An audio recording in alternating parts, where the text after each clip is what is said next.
অবস্থায় আছে আমরা যেটা দেখছি, কারণ দীর্ঘ একটা সময়ের চাপ, অত্যাচার, নির্যাতন সহ্য করে কিছুটা স্বস্তির নিঃশ্বাস ফেলতে পারছেন আপনারা, আমরা যে পরিস্থিতিটা দেখছি।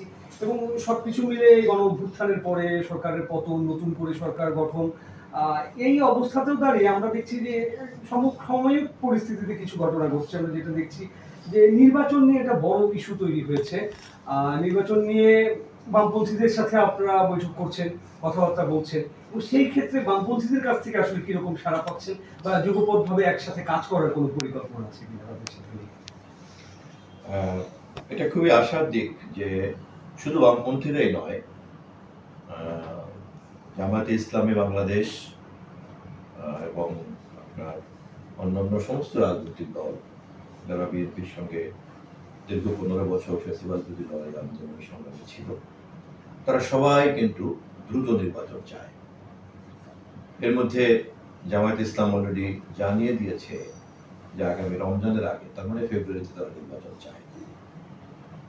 আপনার বিএনপি তো অনেক আগে আমরা বলেছি ডিসেম্বরের মধ্যে আমরা নির্বাচন চাই।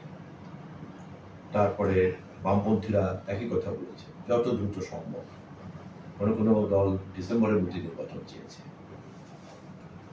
তারপরে সামরিক বাহিনীর প্রধান আগে থেকেই বারবার বলছেন যত দ্রুত সম্ভব নির্বাচন।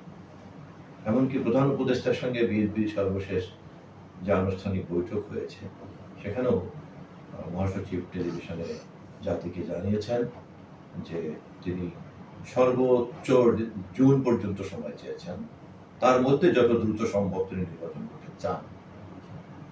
তাহলে বাংলাদেশের নির্বাচন চায় না, দ্রুত নির্বাচন চায় না এমন একমাত্র এনসিপি বাদে আর কিন্তু আসলে এই মুহূর্তে, হয়তো এনসিপিও চায়, এনসিপি এখনো বলে নাই, তার জন্য আমি কোনো মন্তব্য করতে চাই না, কিন্তু নির্বাচন যে দ্রুত চায় এটা বাংলা, আর এনসিপি তো নিবন্ধিত দলও না, তারা একটা ভালো উদ্যোগ নিয়েছে, দল করতে চাইলে আমি তাদেরকে আগাম অভিনন্দন জানাই। তার মানে নিবন্ধিত রাজনৈতিক দল এবং প্রতিষ্ঠিত রাজনৈতিক দল সবাই কিন্তু ঐক্যমত ব্যক্ত করেছে। এটা জাতির জন্য একটা শুভ সংবাদ।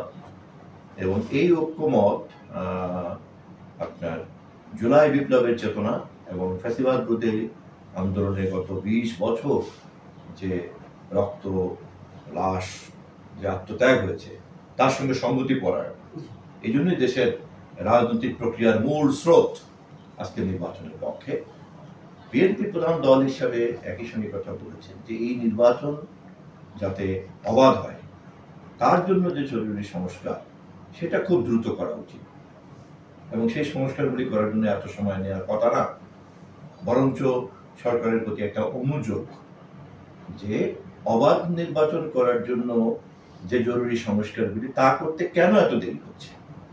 ফলে বিএনপির পেপারে অবস্থান খুব স্পষ্ট যে দ্রুত অবাধ জাতীয় নির্বাচনের জন্য বিএনপির নেতৃত্বে একটি জাতীয় ঐক্যমত এই মুহূর্তে বিরাজ করছে, এবং সেই নির্বাচনের জন্য যে জরুরি সংস্কার, সে বিষয়ে সকলেই একমত।